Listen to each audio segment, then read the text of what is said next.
Welcome to I knowledge hub. कैसे हैं आप लोग? और आई नॉलेज हब के अंतर्गत हम ऑफिस मैनेजमेंट के कुछ टॉपिक्स पर डिस्कस कर रहे हैं और कुछ महीनों से। और अभी फ़िलहाल हम last chapter correspondence and mail service पर चर्चा करेंगे। मैं आशा करता हूँ अब तक के जो भी मतलब एपिसोड हुए हैं, जो वीडियोस बने हैं, और उसके अंदर आपको कोई क्वेरी और क्वेश्चन हो तो वो तो मेरे पास आती रहती है, और वो मैं आशा करता हूँ कि आपको समझ में आ रहे होंगे।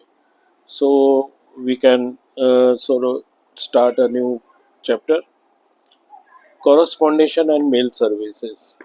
तो देखिए, ऑफिस का जो कॉरस्पॉन्डेशन होता है उसके बगैर तो वो आधा है। मतलब सिर्फ माल बेचना या सर्विस देना, तो भी उसके बाद भी कॉरस्पॉन्डेशन या बाकी की सर्विस रहती है जिसे हम कागजी कार्यवाही कहते हैं, वो ज़रूरी है उसके अंदर। सो कॉरस्पॉन्डेशन एंड मेल सर्विस में हम देखते हैं कि किस तरह से उसे मेंटेन किया जाता है, किस तरह से कंटिन्यू किया जाता है। Now correspondence and mail service are very important for the basic office routine of any organization, which are closely related to other office services। मतलब दूसरी ऑफिस से रिलेटेड ही रहते हैं और इम्पोर्टेंट तो होते हैं ऑफिस रूटीन वर्क्स के। Correspondence means communication is writing as between written between and including individual and institution of matters of common interest, जिसमें कॉमन इंटरेस्ट, जिसका उद्देश्य एक ही होता है।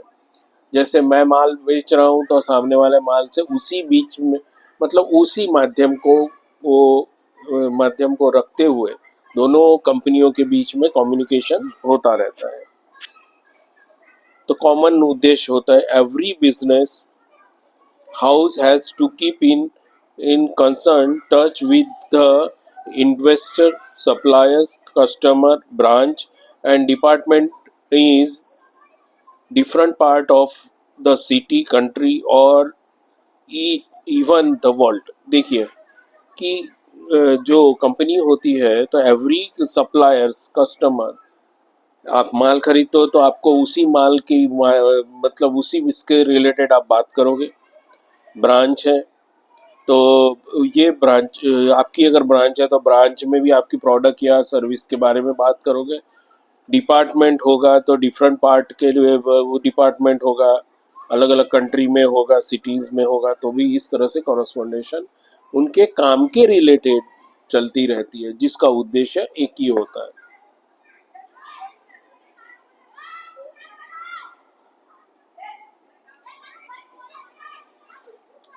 ऑफिस कॉरस्पॉन्डेशन में भी internal or external.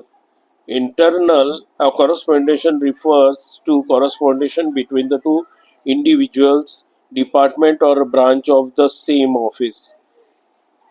External correspondence refers to the correspondence of the office which inside includes business firms, companies and other organizations.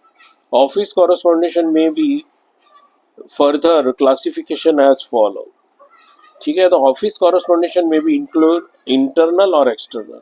Internal मतलब department to department या उनकी कंपनी के ब्रांच हो, या डिपार्टमेंट टू डिपार्टमेंट भी हो सकता है, उसके दूसरी ऑफिस के बारे में भी बात हो सकती है उनकी। और तो ये एक्सटर्नल और इंटरनल अंदर की बातें भी हो सकती है और बाहर के लिए भी, अगर बाहर होता है एक्सटर्नल कॉरस्पॉन्डेशन होते हैं इंडिविजुअल और डिपार्टमेंट टू डिपार्टमेंट वो होता है, और outside inside the form of the companies and organisation. तो वो सभी का काम के रिलेटेड ही मतलब कम्युनिकेशन होता है, जो कम्युनिकेशन बहुत ज़रूरी होता है, जिसकी वजह से कुछ क्लैरिफाई होना बहुत ज़रूरी होता है।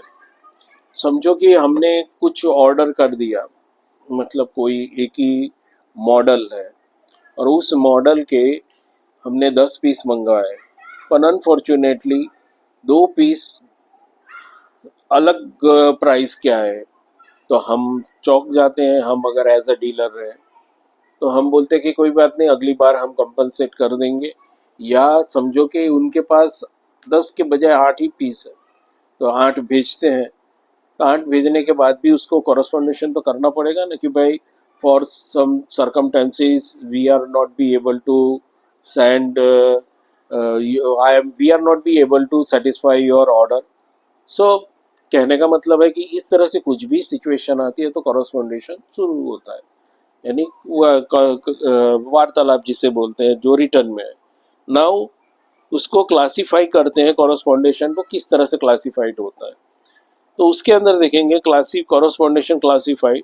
एक तो रूटीन कॉरस्पॉन्डेशन होता है जो डेली की जो बातें होती है, तो वो भी एक उसको डिवाइड कर दिया है कि डेली की बातों को अलग।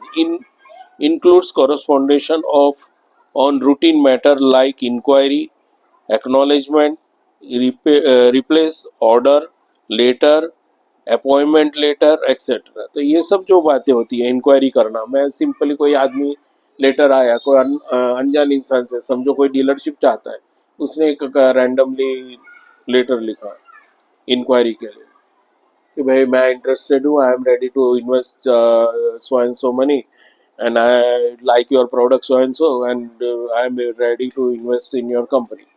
So I want a franchise or so, or take I am the branch in my city. तो ये सब बातें होती है। तो ये सब एक सिंपली एक इंक्वायरी हुई। एक्नॉलेजमेंट, किसी का कुछ आया, एक्नॉलेजमेंट अटैच करके भेजा हो।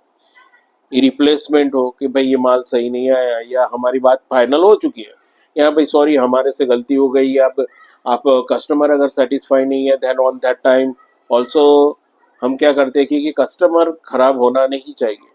कई कंपनी की पॉलिसी होती है, तो वो कंपनी की पॉलिसी ऐसा नहीं कि बड़ी कंपनी है, छोटी कंपनियों की भी होती है, कई दुकानदारों की भी होती है।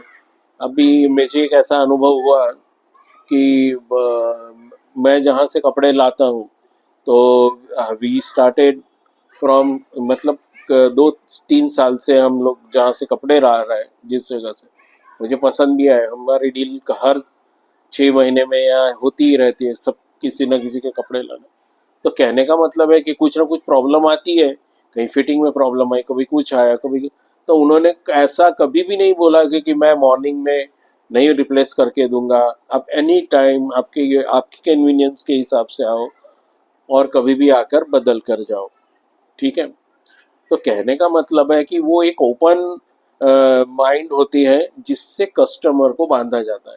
तो उसी तरह से एक डील हो जाती है कि नहीं आप कभी भी आना, आप कभी भी ये कर दो। तो ये जो होता है रिप्लेसमेंट होता है, तो ये रिप्लेसमेंट का भी होता है कि हाँ भाई आप भेज देना, हम बदल देंगे, बात खत्म। मतलब सेटिस्फेक्शन कस्टमर को होगा, तो वो आज 4 आदमी को और बताएगा कि नहीं इस कंपनी की पॉलिसी बहुत अच्छी है और जेन्युइन है। और वो लोग भी उतने अनुभवी होते हैं कि वो सही और गलत को पहचान सकते हैं। सो एक रिप्लेसमेंट है, कोई ऑर्डर के लिए बोलता है, लेटर्स, अपॉइंटमेंट लेटर, कोई वहाँ कंपनी में काम करना चाहता है तो किसी के अपॉइंटमेंट लेटर, तो ये सब होती है, ये रूटीन कम्युनिकेशन होती है। सेकंड है sales communication. It's includes correspondence of on matter related to sales letter, invoice, statement of account, collection letter, delivery letter, debit and credit note letter, etc. तो सेल्स से रिलेटेड रहे कि भाई बड़े जहाँ पे हमारी सेलिंग हो रही है, ठीक है, हम रैंडमली, मतलब ऐसे नहीं बोल रहा हूँ मैं, पर हमारे डीलर है या डिस्ट्रीब्यूटर है, स्टॉकिस्ट है, तो ये लोगों के साथ क्या होता है, तो ये सब सेल्स से रिलेटेड आ गया। तो उनके लेटर्स होते हैं, इनवॉइसेस होती है, जितना माल गया उसके इनवॉइस बने, स्टेटमेंट ऑफ अकाउंट्स होते हैं, कलेक्शन लेटर होता है, फिर डिलीवरी लेटर होता है कि हमने माल डिलीवर कर दिया है, तो उसके साथ भाई लेटर पहले पहुंच जाता है तो डिलीवर हो गया, ये कुरियर से आ रहा है, ये ट्रांसपोर्ट से आ रहा है, ऐसी सब बातें होती है। तो ये सब मेंशन किया जाता है इन रिटर्न फॉर्म में। फिर डेबिट और क्रेडिट नोट भी इस तरह से भेजी जाती है। तो ये बिजनेस रिलेटेड हो गए कॉरस्पॉन्डेशन, जिसे हम सेल्स के रिलेटेड बोलते हैं। Third one is personal correspondence. Personal में क्या होता है कि it's includes correspondence on matters involving personal और emotional factors like convening congratulation and appreciation in the letter, requesting और granting favor. बरोबर है. तो कभी कभी क्या होता है कि ये बिजनेस ट्रैक है कि किस तरह से बिजनेस या रिलेशन को संभाला जाए. समझो आपकी किसी कंपनी के साथ डील ये नहीं हुई और किस बात को लेकर थोड़ी सी बहस हो गई, आपके मन खट्टे हो गए, तो आप संबंध सुधारना चाहते हो. अगर किसी कारणवश उस कंपनी को कोई अवार्ड मिल गया तो हम उसे अवार्ड मिलने पर बधाइयाँ देते हैं, कॉन्ग्रेचुलेट करते हैं, और उस तरह से कि भाई नहीं, इनके मन में ये नहीं है, दे आर मतलब कुछ गलत फहमियों की वजह से हो गया होगा, तो उनको इस बात से ये नहीं है, तो मगर they will be continue with in the business with us. So कहने का मतलब है कि इस तरह से भी एप्रिशिएशन किया जाता है, कॉरस्पॉन्डेशन किया जाता है, कॉन्ग्रेचुलेशन. तो ये सब बातें हुई, पर्सनल बातें हुई. और लास्ट है सर्क्यूलर्स. अभी सर्क्यूलर्स कैसे होता है कि कुछ कंपनी ने स्कीम निकाली, कुछ प्रॉब्लम्स है कंपनी के, या भाई ये नंबर का मॉडल हम नहीं बनाएंगे, ये सर्क्यूलर है, या हमारा अभी कुछ समर कैंप चलेगा तो उसके अंदर आप ये कर सकते हो. तो ये सब टाइप के होते हैं जो उसे सर्क्यूलर्स बोलते हैं. तो वो कैसे निकाल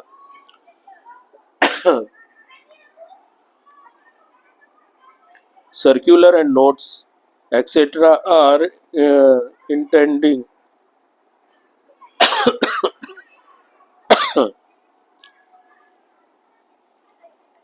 indenting letter which are sent to a large number of different individuals. Fourth point की चर्चा करेंगे हम, circular. Circular and notice etc. are identical letter which are sent to the large number of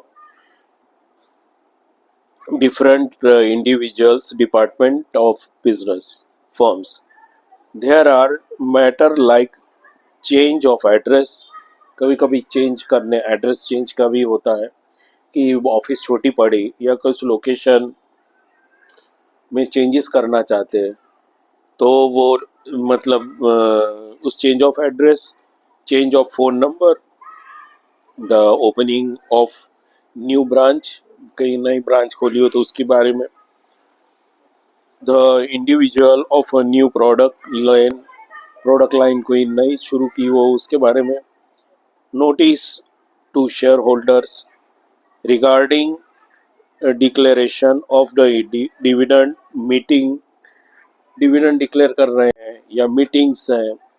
तो इन सब बातों के लिए ये सर्कुलर भेजे जाते हैं.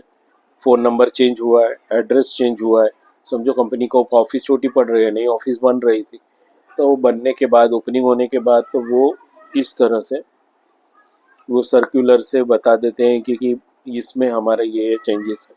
सो कहने का मतलब है कि कॉरस्पॉन्डेंशन ये हमारी मतलब इस तरह से डिवाइड किया जाता है. जैसे कि रूटीन, एक तो रूटीन कॉरस्पॉन्डेशन होता है, सेल्स से रिलेटेड कॉरस्पॉन्डेशन होता है, पर्सनल कॉरस्पॉन्डेशन होता है, और एक सर्कुलर होता है. तो इस तरह से 4 पार्ट में कम्युनिकेशन को डिवाइड किया जाता है. सो इस तरह से मेल सर्विसेज है.